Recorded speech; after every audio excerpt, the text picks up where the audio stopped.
বকা না আমার ভালো লাগে, যত বকা পাবো তত আরো ভালো করে শিখবো। এই পরিবারটা নিয়ে আসিস, পরিবারটা হচ্ছে মিডিয়া, আর মিডিয়া মানে আমার পরিবার।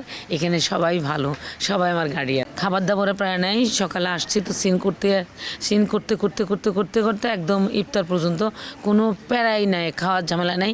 ফাঁকে ফাঁকে একটু নামাজটা পড়তেছে। প্রতিদিনই কাজ করছি, প্রতিদিন শুটিং করছি। এখন রোজা তো 30 দিন, সম্ভবত 27-28টা নাটক করা হবে। এটা আমাদের সিকুয়েল 3 মানে পার্ট 3, অভাগী সংসার। এটা খুবই ভালো যাচ্ছে, দর্শক খুব সুন্দরভাবে নিচ্ছে। আর এখানে আমি অ্যাকচুয়ালি নেগেটিভ না, আমি আসলে দুই দিকে টানা পড়া নিয়েই আমি আছি।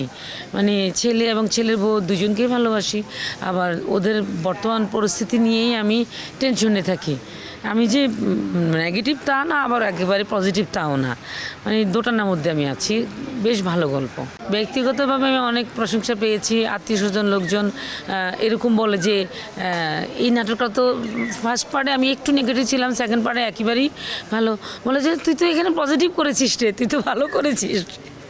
হ্যাঁ, আমি তো পারি, পজিটিভ পারি, আমাকে নেয় না পজিটিভ, আমি কি করব।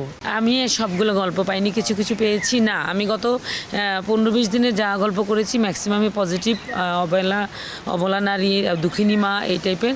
আর কালকে থেকে ইনশাল্লাহ নিলয়ের সাথে কাজ শুরু করছি, টানা 4 দিন কাজ করব। আমি একেবারেই বলি, জন্ম দিয়ে আল্লাহ দুনিয়াতে পাঠিয়েছে, জন্ম দিয়েছে বাবা মাও নাই, শ্বশুর শাশুড়ি নাই, এবং হাজব্যান্ডও নাই, তাহলে আর কে বাকি রইল? 2 সন্তান। 2 সন্তানকে নিয়ে এই পরিবারটা নিয়ে আসিস। পরিবারটা হচ্ছে মিডিয়া, আর মিডিয়া মানে আমার পরিবার। এখানে সবাই ভালো, সবাই আমার গার্ডিয়ান। বাবুল আঙ্কেল অনেক ভালো, নাটকটাও গল্পও সুন্দর। অভাগী নারীর সংসার পার্ট 2 থেকে আমি এখন 3 পর্যন্ত আছি। আমি হচ্ছে এখানে ছোট বউ আছে, বউয়ের ছেলে আমি, আমার নাম থাকে আজান। বকা দিলেও আমি এটা নেই না, এক কান দিয়ে ঢুকে আরেকটা কান দিয়ে বের করে ফেলে, আমার ভালো লাগে না। আমার হচ্ছে এই বকা না আমার ভালো লাগে, কারণ যত বকা পাবো তত আরো ভালো করে শিখবো। হ্যাঁ, আমার স্কুলের বন্ধুরা তো সবসময় আমাকে প্রশংসা করে, আমাকে অনেক ভালোবাসে সবাই। যেই দিন শুট থাকে না সেই দিন আমি মন দিয়ে পড়াশোনা করি, আর যেদিন পরীক্ষার আগে যদি শুট থাকে তাহলে আমি শুটিং সেটে বই নিয়ে আসি। টাইম পাস হয়, অনেক ভালো লাগে। মুখস্থ করে একটা স্ক্রিপ্ট দিয়ে দেয়, ওইটা বারবার দেখি আর পড়ি, একদম পড়ালেখার মতো।